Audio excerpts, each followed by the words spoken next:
Eureka! Cette tranche se divise en 3 émissions. L'émission que vous allez voir traite du volume et de la masse volumique. La suivante de la flottabilité.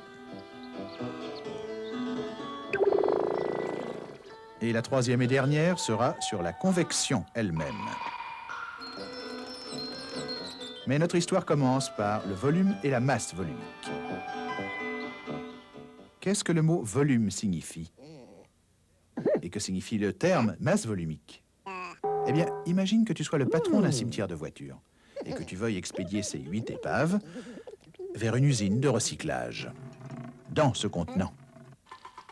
Le seul problème, c'est que ce sont de grands modèles et qu'ils ne vont pas tous y entrer dedans.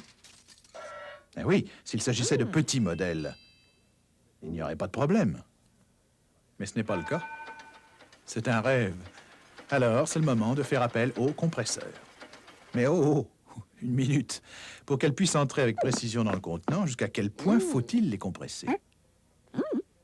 Bon, quelle est la grandeur de notre contenant? 4 mètres? Non, ça c'est seulement sa hauteur.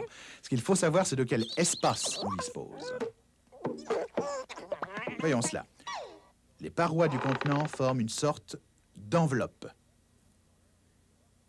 Ce que nous voulons savoir, c'est quel espace est renfermé à l'intérieur de cette enveloppe.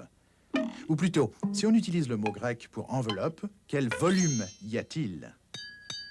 Parce que ça, c'est uniquement ce que le mot volume signifie. Combien d'espace une chose enveloppe-t-elle? La façon la plus simple de calculer le volume de quelque chose, une boîte par exemple, c'est de mesurer sa hauteur, sa longueur, ainsi que sa largeur. Et ensuite, de les multiplier. 4 par 4 par 4 égale 64. Notre contenant a un volume de 64 mètres cubes.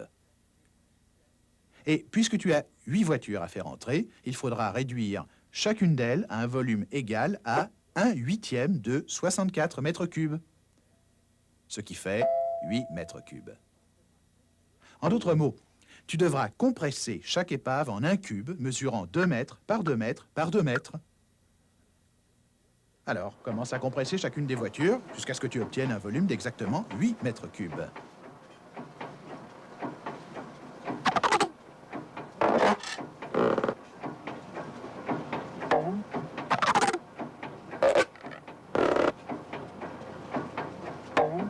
Et voilà, tu as maintenant 8 petits modèles.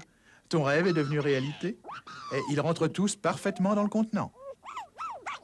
Mais quelle relation y a-t-il avec la masse volumique? Eh bien, le fait d'avoir compressé tes voitures les a rendues plus denses. Tu as augmenté leur densité, ou comme on dit en physique, leur masse volumique. Donc, un compresseur à voiture qui transforme des grands modèles en petits modèles est en réalité un transformateur de masse volumique. Il prend une voiture avec une masse, disons, de 2000 kg, et il compresse ces 2000 kg dans un volume beaucoup plus petit. Alors, une façon d'augmenter la masse volumique de quelque chose, c'est de conserver la même masse et de diminuer le volume de cette chose. Bien sûr, tu peux aussi faire l'inverse.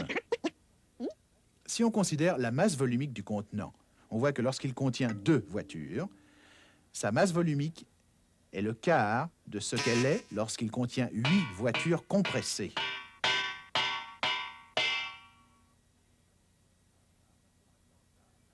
Dans ce cas, on augmente la masse volumique en gardant le volume constant, mais en augmentant la masse.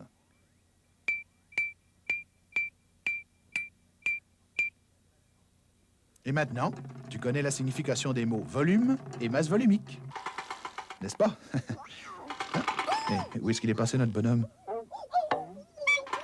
Oh, à propos, tu la connais, ta masse volumique?